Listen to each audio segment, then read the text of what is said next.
지난 주일 밤늦게 일본 선교팀이 잘 돌아왔습니다. 우리 남성 팀들은 선교 기간 동안 참 많이 울었다고 말씀하셨습니다. 사가미야라 교회 팀은 둘이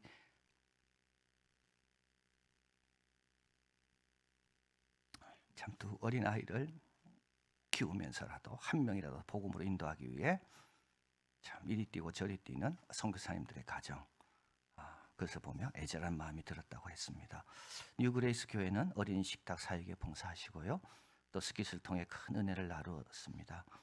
여러 가지 참 많은 불평이 있었는데도 우리 선교팀의 얼굴은 빛나기만 하였습니다. 타마 등불 교회는 성도 한 명, 선교사님 가정 이렇게 예배드렸습니다. 여기서 귀한 걸 깨달았습니다. 예배와 믿음은 뭔지를 깨달은 겁니다. 여러분, 은혜는 형식이나 외형에서 오지 않습니다. 형식이나 외형에서 오는 은혜가 너무 가볍습니다. 그건 딴 데도 얻을 수 있는 은혜들입니다.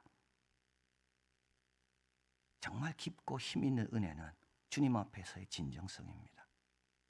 주님 앞에 진정으로 나갈 때만이 주님의 임재를 경험하고 그분의 마음을 비로소 갖게 됩니다. 신령과 진정으로 주님 앞에 나아가는 것, 이거는 다른 사람에게도 본인에게도 세상에 줄 수 없는 은총을 경험하게 하는 통로다. 이거를 이번 선교팀이 우리에게 귀한 교훈으로 남겨주고 있습니다. 로마는 큰 음녀라 했습니다. 땅의 임금들을 취하게 하는 음녀의 엄입니다. 이제 로마가 심판받는 것이 이제 7대접 재앙이 7번째 대접이고요. 그래서 이제 17장에는 로마의 정체, 그 비밀을 밝히는 거 있다면, 오늘 읽은 18장은 이 로마가 멸망함으로 로마의 의지에서 살았던 사람들의 탄식 보여줍니다. 첫 번째, 왕들이 탄식합니다. 9절 10절, 그와 함께 음행하고 사치하였던 왕들, 그와 함께 음행하고 사치하였던 왕들, 음행을 배우고 사치를 본받았습니다. 세상 풍속 그대로 살은 사람들, 이들이 두려워합니다. 왜 두려워할까요? 자기도 로마니까요. 자기들이 멀리 서서 가로되 이렇게 이야기합니다. 그 전에는요, 누구보다 로마와 가까워 싶어 했던 사람들 아닙니까? 근데 지금은 로마가 무너지니까 멀리 섭니다. 화이또다 화이또다 이렇게 말합니다. 그동안은 로마가 복의 근원인 줄 알았잖아요. 그래서 무조건 로마처럼 되고 싶어 했거든요. 그런데 지금은요, 로마가 저주의 자리가 되었습니다. 그리고 큰성 경관성 로마인데요, 일시간이란 말은, 여러분, 이거나 주님의 오심이 일시간입니다. 일시간은 뭐냐면 준비할 시간이 없다는 뜻입니다. 지금 준비하지 않으면요, 주님이 심판할 때는 일시간, 준비할 시간이 없습니다. 왕들이 알았더라면 아마 회개하고 빨리 로마로부터 도망쳤을 겁니다. 그런데 그 견고한 성, 그 큰 성이 어떻게 일시간에 무너집니까? 8절, 하루 동안에 그 재앙이 이르느니 그를 심판하신 주 하나님은 강한 자이십니다. 로마가 견고한 성이고 큰 성이고 모든 사람이 부러워하고 저렇게 성을 쌓으면 안전하겠다 했는데, 우리 하나님은요, 로마는 아무것도 아닙니다. 자, 두 번째, 로마의 멸망으로 가슴을 치며 애통하는 자들은 상인입니다. 11절, 땅의 상고들이 그를 위하여 울고 애통하는 것은 다시 그 상품을 사는 자가 없다고 말씀합니다. 로마는 제일 큰 고객입니다. 그리고 로마는 제일 큰 물주입니다. 그래서 로마에 다 맞추어 물건 만들어 놨습니다. 로마가 안 사면 살 사람 없습니다. 로마가 사주기 때문에 성공한 겁니다. 12, 13절, 그 상품들이 나옵니다. 28개가 나옵니다. 어떤 학자에 의하면 로마에서 거래됐던 사치품 가운데 이렇게 많이 나오는 것은 이 구절밖에 없다라고 이야기합니다. 다른 로마 기록에도 이렇게 많이 나오지 않는다는 거예요. 한번 보십시오, 여러분. 금, 은, 보석입니다. 보석은 인도에서 채굴 해서 알렉산드리아에서 가공했습니다. 진주, 페르시아만과 인도양에서 생산되는 것입니다. 비단, 여러분, 여기 비단이 나옵니다, 성경에. 비단은 중국 거 아닙니까? 그래서 중국에서 지중해까지, 그게 실크로드입니다. 로마 사람들은 중국에서 비단을 수입해서 옷을 입었다니까요. 향목, 감귤나무로 만든 목재 식탁입니다. 이 당시에 여성은 진주, 남자는 식탁을 좋아했다 그래요. 여성들은 진주를 탐한다면 남자들은 멋진 식탁, 상아로 다리를 만든 그 식탁, 이 향목이라는 말은 향기가 나는 나무입니다. 진유, 노새, 옥석, 대리석, 향수. 그 당시도 향수를 얼마나 좋아했는지.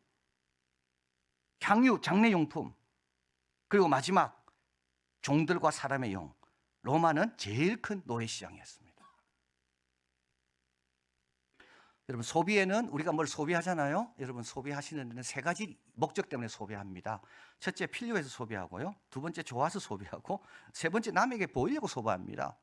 필요한 걸 우리는 사용가치라 그럽니다. 필요하기 때문에 소비하잖아요. 사잖아요. 그러나 꼭 필요한 것만 사람은 소비하지 않습니다. 좋아하는 것을 소비합니다. 이거를 문화적 가치라 그럽니다. 정서와 의미에 긍정적인 영향을 미칩니다. 그래서 내가 기분이 좋아진다고요. 내 의미에 대해서 뭔가를 좀 긍정적인 영향을 미친다고요. 그래서 사람은 거기에 돈을 들이고 소비하는 겁니다. 그리고 세 번째, 남에게 보이려고 소비하는 건 뭐냐면 특권적 가치입니다. 다른 사람에게 영향을 미칩니다. 과시합니다. 내가 이런 사람이라고. 사치품은 뭘까요? 사치품은 문화적 소비든지 특권적 소비입니다. 14절 한번 보십시오. 바벨론아, 내 영혼에 탐하던 과실, 이게 뭐라고요? 이게 사치품입니다. 내 영혼이 그걸 너무 탐합니다. 영을 끌어서까지도 삽니다.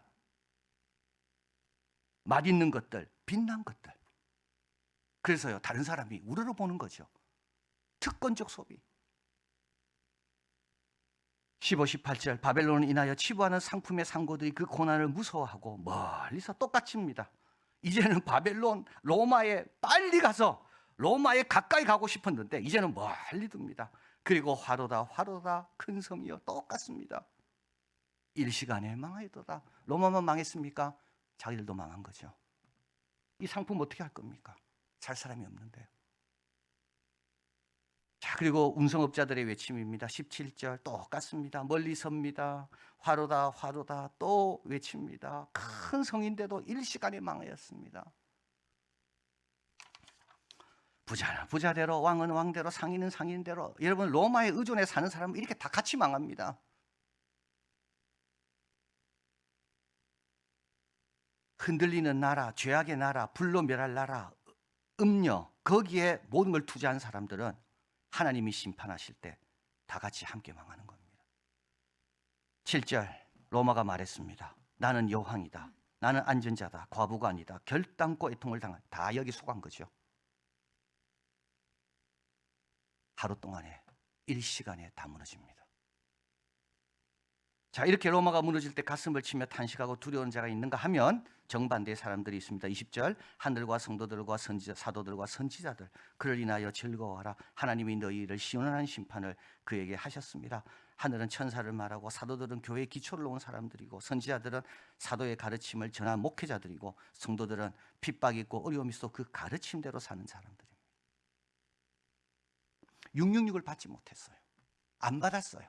그래서 늘 배고파요. 늘 2등 시민입니다. 로마 그 권력 근처도 못 간 사람들이에요. 아예 안 갑니다. 666을 안 받았기 때문에. 4절 또 내가 들으니 하늘에서 다른 음성이 나서 가로되 내 백성아 거기서 나와 죄에 참여하지 마라. 여러분, 이들은 죄에 참여하지 않은 자들입니다. 부르심과 택하심 그리고 신실하심으로 주님과 함께하는 자들입니다. 배가 고파도, 성공 못해도, 출세 못해도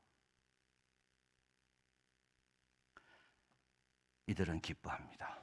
하나님의 권세와 뜻이 드러났기 때문에.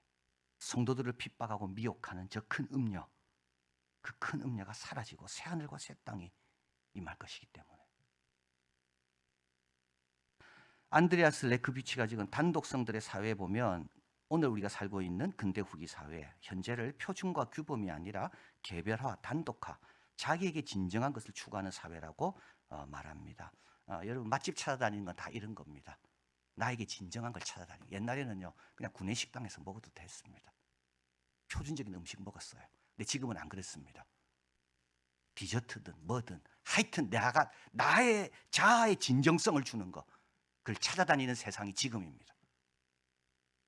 여행을 즐깁니다. 건축에 신경을 씁니다.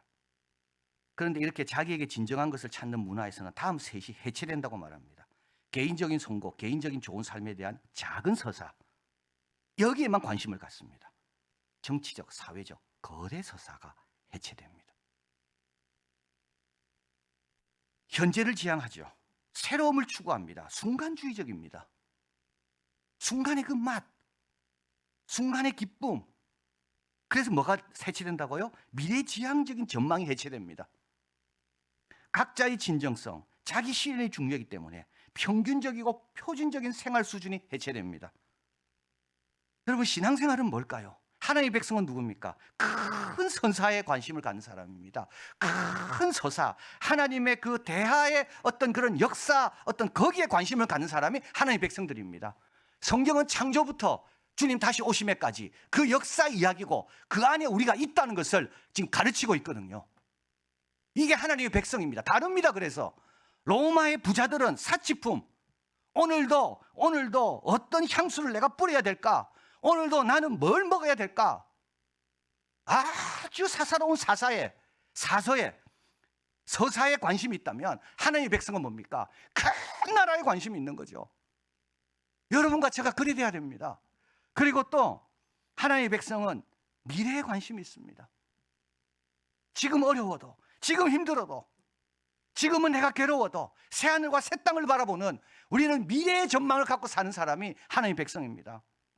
우리 하나님의 백성은 여러분 꼭 기억하십시오. 개별적인 것도 중요합니다. 그러나 우리는 표준적인 기준에 따라 사는 사람입니다. 10계명, 표준적인 계명. 사도신경, 표준적인 신앙 고백. 주기도, 우리 모두가 다 우선적으로 구할 기도 제목. 이게 성도입니다. 그러면서 여기에 진정성이 있습니다. 신령과 진정으로 주님께 나갈 때마다 주님 만나 주십니다. 주님이 새롭게 해주십니다. 주님의 임재를 경험하고 주님의 마음을 느낍니다. 세상에 줄 수 없는 거예요. 세상 어디서 얻을 수 없는 거예요. 성도가 세상을 이기는 힘은 바로 여기 있는 거죠. 오늘은 종교개혁 주일입니다. 종교개혁은 뭡니까? 초대교회로 돌아가는 겁니다. 여러분, 지금 이 요한계시록을 읽고 있는 이 핍박 가운데 있는 성도들의 삶으로 우리가 돌아가는 게 그게 종교개혁입니다. 666을 받지 않는 성도들, 죽기까지 충성하라는 말씀을 듣고 그 어려운 환경에서도 버텨내는 성도들, 큰 음료를 부러워하고 그 사치품에 휘둘리는 그런 자들이 아니고 신실해서 주님과 함께 동행하기를 기뻐하는 자들, 그게 돌아가는 게 종교개혁입니다. 성찬식은 또 뭘까요, 여러분? 이들도 성찬식에 참여했습니다. 아시아 7교회도 성찬식 일주일마다 했고요. 그러면서 주님의 몸과 피를 기념하면서 신실한 주의 제자들이 되죠. 오늘도 우리는 성찬에 참여하게 될 겁니다. 여러분 꼭 기억하십시오. 하나님 나라 역사에 내가 일원이요, 내가 참여하고 내가 쓰임받아야 된다는 것을 늘 기억하시고요. 진정으로 주님을 만나고 그 안에 거하리라. 영원한 반석 위에 설 것이고 주님 다시 오실 때 애통하거나 후회하는 자가 아니라 감사하고 찬양하고 우리를 사랑하는 주님 품으로 달려가는 우리가 될 줄을 믿습니다. 사랑하는 하나님 고맙습니다. 다시 우리를 일깨워 주십니다. 로마의 사치품에, 로마의 성공에, 로마의 강함에 속고 살기 쉬운 우리들입니다. 세상 천하 영광 다 보여줘도 우리 예수님은 흔들리지 않은 것처럼 저희들도 이 세상의 빛과 소금이요, 하나님의 자녀요, 영원한 나라의 순례자라는 것을 기억하고 죄에 참여하지 않고 신실한 자가 되어 잠시 있다가는 세상에서 나그네와 행인처럼 경건하고 두렵고 신실하게 사는 우리들 되게 하여 주시옵소서. 예수 그리스도 이름으로 기도하옵나이다. 아멘.